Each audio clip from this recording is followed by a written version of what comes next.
You know what nobody's talking about right now? The silver to gold ratio. And that's exactly the problem.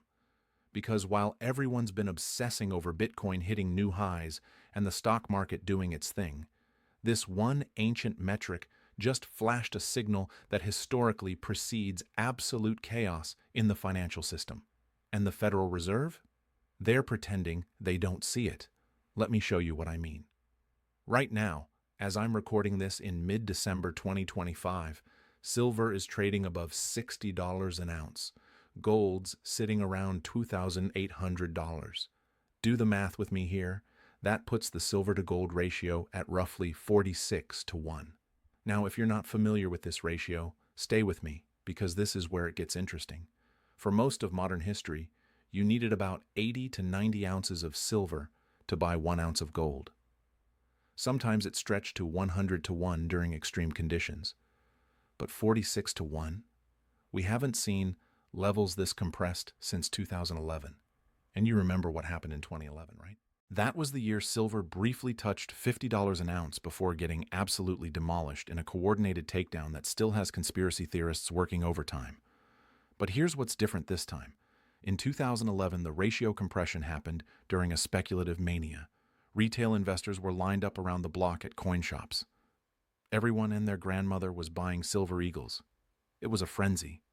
This time, this compression is happening quietly, methodically, and it's being driven by something far more powerful than retail speculation. Industrial demand is absolutely exploding. And I'm not talking about the traditional uses we've known for decades. Yes, silver's still going into electronics and solar panels and medical equipment, but the scale has changed. The solar industry alone is projected to consume over 200 million ounces of silver in 2025. That's nearly 20% of total global supply. And with governments around the world doubling down on green energy mandates, that number is only going one direction. But here's where it gets really interesting. The artificial intelligence boom that everyone's been talking about, it's a silver story that nobody's connecting the dots on. Every AI data center, every advanced chip, every high-performance computing system requires silver. Not gold. Silver. Because silver is the most conductive metal on Earth. When you need to move electrons fast and efficiently, there's no substitute. And we're building these data centers at a pace that would have seemed insane just 5 years ago. Microsoft announced plans for 50 new data centers in 2024 alone. Google's spending $75 billion on infrastructure. Amazon's not far behind. And every single one of these facilities is a silver-consuming monster. We're talking about millions of ounces of demand that didn't exist a decade ago. And it's accelerating. The AI revolution isn't just a tech story. It's a commodity story. And silver is at the center of it. Now let's talk about what's happening on the supply side, because this is where the Fed's problem becomes crystal clear. Global silver mine production peaked in 2016 at about 900 million ounces. Since then, it's been declining. Not because we've run out of silver in the ground, but because most silver comes as a byproduct of other mining operations. About 70% of silver production comes from lead, zinc, and copper mines. When those base metal prices are depressed, the economics of mining change. Projects get delayed, mines get shut down, and silver supply contracts. We're currently producing around 830 million ounces annually from mining. But here's the kicker. Total demand, when you add up industrial use, jewelry, silverware, coins, and investment, is running at about 1.2 billion ounces. That's a 370 million ounce deficit every single year, and it's been this way for the better part of a decade. So, where's the silver coming from to fill that gap? Above-ground stockpiles, recycling, ETF liquidations during weak periods, but those sources are finite, and they're drying up. The COMEX warehouses, which are supposed to be the backbone of the paper-silver market, have seen their registered inventory, the stuff actually available for delivery, drop to levels that would have been unthinkable 5 years ago. We're talking about enough physical silver to cover maybe a few days of global industrial demand. That's it. And this is where the ratio starts telling us something profound. When silver outperforms gold, when that ratio compresses, it's historically been a signal that the market is sniffing out a supply crisis. It's saying that silver, despite being 46 times cheaper than gold, is actually becoming relatively scarce, and the market's starting to price that in. But there's another layer to this story that connects directly to the Federal Reserve, and it's something that should terrify anyone paying attention. The Fed just cut rates for the third time in December 2025, bringing the federal funds rate down to a range of 3.5% to 3.75%. On the surface, that might not seem dramatic, but context matters. Inflation is still running hot. The official CPI numbers might say 3%, but anyone buying groceries or paying rent knows the real number is higher, and yet the Fed is cutting rates. Why? Because they have no choice. The U.S. government is carrying $36 trillion in debt. The interest payments on that debt are now the single largest line item in the federal budget, surpassing even defense spending. At higher rates, those interest payments become mathematically unsustainable. The government would be spending more on interest than on Social Security, Medicare, and the military combined. So the Fed has to cut. They have to keep rates suppressed, even if it means letting inflation run. And this is where precious metals enter the picture. Because when you have a central bank that's trapped, that has to choose between controlling inflation and keeping the government solvent. Smart money knows which choice they'll make. They'll choose solvency. They'll choose to keep the system functioning, even if it means your dollars buy less every year. And when that reality sets in, when people understand that the Fed can't actually fight inflation without collapsing the government's finances, they start looking for alternatives. Gold has always been the traditional safe haven, the monetary metal, the thing central banks hold on their balance sheets. And gold's been performing beautifully, up 59% in 2025 according to recent data. But silver? Silver's up 102%. It's doubled. And that ratio compression is telling us that the market sees silver as not just a monetary metal, but as a strategic industrial commodity that's becoming genuinely scarce. Let me paint you a picture of what this looks like in practice. Imagine you're running a solar panel manufacturing company. You need silver to make your products. It's not optional. Without silver, your panels don't work. Now imagine that silver's price has doubled in a year, and the ratio to gold is telling you it might double again. What do? You start securing supply. You start buying forward. You start hoarding, because the cost of not having silver is worse than the cost of paying up for it now. This is already happening. Industrial users are shifting from just-in-time inventory management to just-in-case stockpiling. And when industrial users start competing with investors for physical metal, that's when price discovery gets really interesting. Because industrial users don't care about the spot price. They care about having the metal. They'll pay whatever it takes. Now, let's talk about something that doesn't get nearly enough attention: the paper silver market versus the physical silver market. On the COMEX, the futures exchange where silver is supposedly traded, the daily trading volume represents billions of ounces of silver. But the actual physical silver backing those contracts, a tiny fraction. It's a fractional reserve system, just like banking. And it works fine until everyone wants their metal at the same time. We saw a preview of this in early 2021 during the Reddit silver squeeze. Retail investors, coordinating on social media, tried to take delivery of physical silver to expose the paper market's leverage. And you know what happened? Premiums on physical silver coins and bars exploded. The U.S. Mint couldn't keep up with demand. Dealers were sold out for weeks. The spot price on the COMEX barely moved, but try buying actual silver at that price. You couldn't. The two markets disconnected. That squeeze fizzled out because it was driven by retail speculation without staying power. But imagine if industrial users, the ones who actually need the metal for production, start demanding physical delivery. Imagine if just a handful of large manufacturers decide they're not comfortable with paper promises anymore. The COMEX system could face a crisis that makes 2021 look like a minor hiccup. And here's where it connects back to the Fed. Because the Fed, along with other central banks, has a vested interest in keeping precious metals prices suppressed. Not because they're evil or conspiratorial, but because rising gold and silver prices are a vote of no confidence in fiat currency.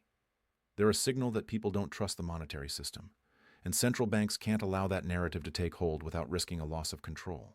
So they work with bullion banks, the big players like JP Morgan and HSBC, to manage the paper markets, to provide liquidity, to smooth out volatility, and when prices start rising too fast, to add selling pressure through futures contracts. It's not a conspiracy. It's monetary policy by other means.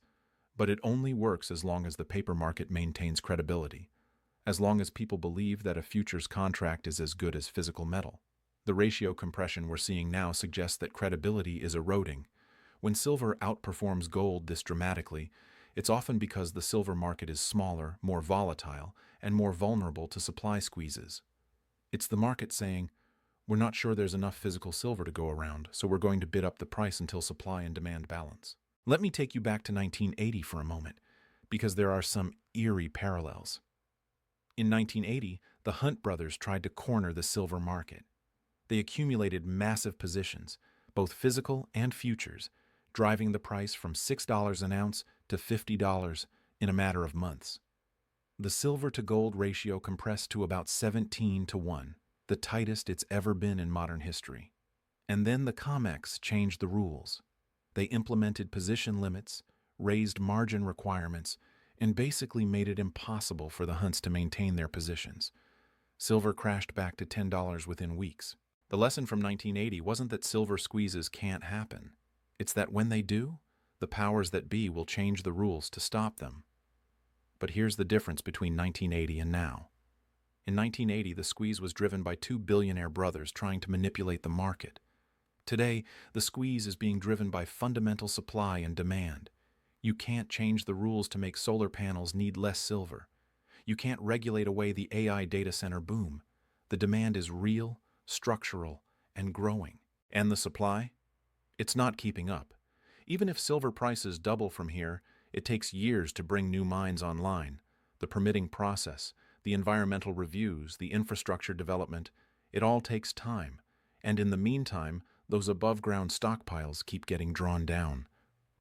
At some point, and I don't know when, but at some point, the market will have to reconcile the paper price with the physical reality. And when that happens, the ratio compression we're seeing now will look like just the beginning. Now, I want to address something that's probably on your mind. If you're sitting on retirement savings, if you've got $100,000 or more in traditional accounts, you're probably wondering how to position for this. And look, I'm not a financial advisor, I can't tell you what to do. But I will say this. I put together a free guide on how gold IRAs work. It's in the description below. It covers how you can get physical precious metals into your retirement account without triggering tax penalties, how the custodian system works, what the fees look like. It's worth checking out if you're thinking about diversifying beyond paper assets. No pressure, but it's there if you want it.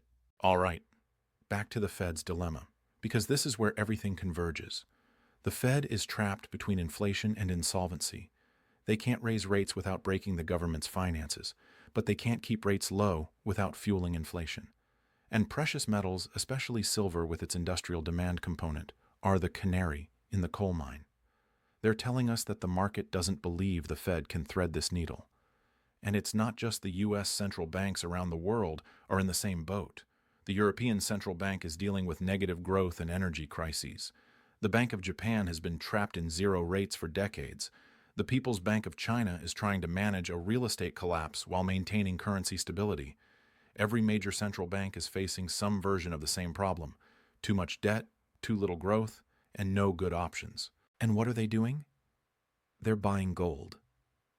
Central bank gold purchases hit record levels in 2022 and 2023. China, Russia, India, Turkey, they're all accumulating.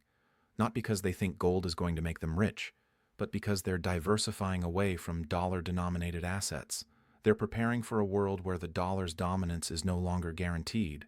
And if central banks are buying gold, what does that tell you about their confidence in the current system? But here's what's fascinating. They're not buying silver. Central banks don't hold silver reserves the way they hold gold. Silver isn't part of the monetary system in the same way, and yet, silver's outperforming gold by a factor of 2-1. The market is saying that silver, despite not being a central bank reserve asset, is more valuable relative to gold than it's been in over a decade. That's a powerful signal. It suggests that the market is looking beyond just monetary concerns. It's pricing in the industrial supply squeeze. It's pricing in the energy transition. It's pricing in the AI revolution. All of these massive multi-decade trends that require silver. And when you combine that industrial demand with the monetary demand that comes from Fed policy mistakes, you get a perfect storm. Now, let's talk about what happens next. Because the ratio can tell us a lot about where we are in the cycle, but it can't tell us exactly when things break. What I can tell you is that historically, when the silver to gold ratio compresses below 50 to 1, it tends to keep compressing. Momentum builds. More buyers enter the market, and the ratio can overshoot dramatically before it corrects. In 2011, the ratio briefly touched 31 to 1 before silver peaked. In 1980, as I mentioned, it hit 17 to 1. Now, I'm not predicting we'll see those levels again, but I am saying that 46 to 1, where we are now, is not necessarily the end of the move. If the supply situation gets tighter, if industrial demand keeps accelerating, if the Fed keeps cutting rates and inflation keeps running, there's no reason the ratio couldn't compress to 40 to 1 or 35 to 1 or lower. And here's what that would mean in dollar terms. If gold stays at $2,800 and the ratio goes to 35 to 1, silver would be at $80 an ounce. If gold rises to $3,500, which many analysts think is conservative given the Fed's policy trajectory, and the ratio hits 35 to 1, silver would be at $100. These aren't wild-eyed predictions. They're just math based on historical ratio levels and reasonable gold price targets. But there's a darker scenario that nobody wants to talk about. What if the paper-silver market breaks? What if the disconnect between paper and physical becomes so extreme that the COMEX loses credibility? In that scenario, the ratio becomes meaningless because you can't get physical silver at any price near the paper price. Premiums explode. The market fragments. And price discovery happens in the physical market, not the futures market. We've seen hints of this already. During the 2021 squeeze, premiums on silver eagles were $10 to $15 over spot. That's a 30% to 50% premium on a $25 metal. Imagine if that becomes the norm. Imagine if the spot price says $60, but you can't actually buy silver for less than $80. That's a broken market. And it's not as far-fetched as it sounds. The COMEX has mechanisms to prevent this. They can raise margin requirements. They can implement position limits. They can even halt trading if things get too disorderly. But all of those measures just delay the inevitable. If there's a genuine physical shortage, if industrial users are competing with investors for limited supply, no amount of paper market manipulation can change the underlying reality. And this brings us back to the Fed's warning, because the silver ratio isn't just telling us about silver. It's telling us about the entire financial system. It's telling us that the market is losing faith in the Fed's ability to manage inflation without consequences. It's telling us that real assets, tangible commodities with actual industrial use, are being revalued relative to financial assets and fiat currency. Think about what's happened over the last few years. We've seen inflation rates that were supposed to be impossible in a modern economy. We've seen central banks print trillions of dollars in response to COVID. We've seen government debt explode to levels that would have been considered catastrophic a generation ago. And through it all, the Fed has insisted that everything is under control, that they have the tools to manage inflation, that the dollar's status as the world's reserve currency is secure. But the silver ratio is calling bullshit. It's saying that the market doesn't believe the narrative, that investors and industrial users are positioning for a world where the Fed's credibility is shot, where inflation is persistent, where real assets outperform financial assets, and where the dollar's purchasing power continues to erode. Now, I want to be clear about something. I'm not saying the dollar is going to zero. I'm not predicting hyperinflation or a Mad Max scenario. What I am saying is that we're in a regime change. The rules that governed markets for the last 40 years, the rules that said inflation was dead and central banks were omnipotent, those rules are being rewritten. And precious metals, especially silver, are leading indicators of that change. The Fed's December 2025 rate cut is a perfect example. They're cutting rates even though inflation is still above their 2% target, even though the economy is showing signs of overheating in certain sectors. Why? Because they have to. Because the alternative, keeping rates high and letting the government's interest payments spiral out of control, is worse. They're choosing the lesser of two evils. But both evils have consequences. And the silver market is pricing in those consequences. It's saying that if the Fed is going to prioritize government solvency over price stability, then real assets are going to outperform. It's saying that if the dollar is going to lose purchasing power, then commodities with genuine industrial demand are going to be the place to be. It's a vote of no confidence, delivered in the language of market prices. Let me give you another historical parallel. In the 1970s, we had a similar situation. The Fed was trapped between high inflation and a weak economy. They tried to manage both and ended up with stagflation. And what happened to precious metals? Gold went from $35 an ounce in 1971 to $850 in 1980. Silver went from $150 to $50. The silver-to-gold ratio compressed dramatically as investors fled paper assets for real ones. Now, the 1970s aren't a perfect comparison. The economy is different, the monetary system is different, but the underlying dynamics are similar. A central bank that's lost control of inflation, a government with unsustainable finances, and a market that's starting to question the value of fiat currency. Those are the ingredients for a precious metals bull market, and we're seeing all of them today. The difference is that today we have additional demand drivers that didn't exist in the 1970s. The green energy transition, the AI revolution, the electrification of everything. These are massive, multi-decade trends that require silver, and they're not going away. Even if the Fed somehow manages to get inflation under control, even if they thread the needle and avoid a crisis, industrial silver demand is going to keep growing. That's a floor under the price that didn't exist in previous cycles. So, when I look at the silver ratio at 46-1, when I see silver up 102% in a year while gold is up 59%, I don't see a bubble. I see a market that's finally waking up to reality. A market that's pricing in the supply constraints, the demand growth, and the monetary policy mistakes all at once. And I see a ratio that has room to compress further before this cycle is over. The Fed can pretend they don't see it. They can keep talking about their dual mandate and their inflation targets and their data-dependent approach. But the silver market is sending them a message. And that message is simple. We don't believe you anymore. We don't believe you can control inflation without breaking something. We don't believe the dollar is as stable as you claim. And we're positioning accordingly. This is the warning the silver ratio is sending, not just to the Fed, but to anyone paying attention. The old rules are breaking down. The old assumptions about central bank omnipotence and fiat currency stability are being challenged. And the market is voting with its capital, flowing into real assets that can't be printed, that have genuine industrial use, and that are becoming genuinely scarce. So what does this mean for you? It means that if you're holding nothing but paper assets, if your entire portfolio is stocks and bonds and cash, you're exposed to a risk that most people aren't even thinking about.